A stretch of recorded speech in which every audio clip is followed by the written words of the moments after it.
Standing on the pier of the Agua Ize plantation on a bright and beautiful morning in June 1905, Joseph Burtt watched 20 men leisurely unload boxes of parts that would become a cocoa drying machine. Behind him was So Tomé's lush equatorial forest.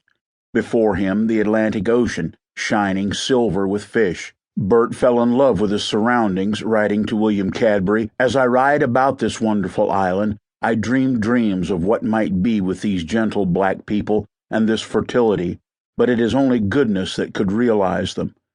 The gentle black people were at the center of the controversy that had brought Burtt to the islands.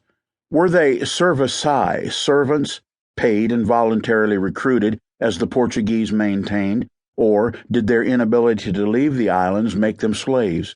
As he watched the men work, his gaze drawn to the sun glinting off the waves, he thought the lives of the laborers far more agreeable than that of many an English workman. Burtt's first few days on So Tomé were leisurely. He stayed in the guest quarters at the Eastern Telegraph Company's compound at the invitation of A.G. Safala, whom Cadbury had met in Lisbon. A gentle sea breeze cooled the house. Curtains around his bed kept out malaria-carrying mosquitoes, and the sound of the surf lulled him to sleep. Though the island sits just north of the equator, the night temperature was in the 70s, pleasantly cool for June.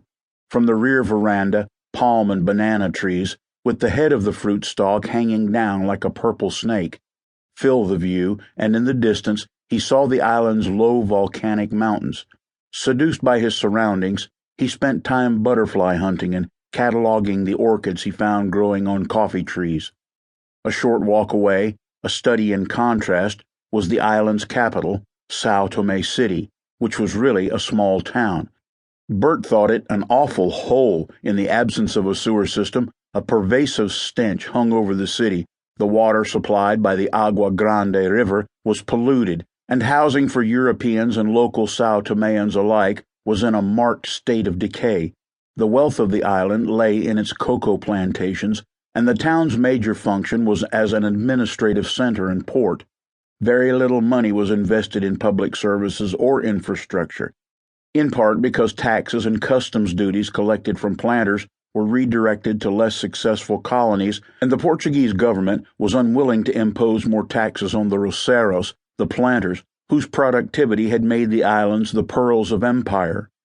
Colonial officials were also reluctant to upgrade the city for the benefit of local So Tomeans, for reasons Burtt would soon discover. Though not during his courtesy call on the island's genial Governor-General, Francisco de Paulo Jr.,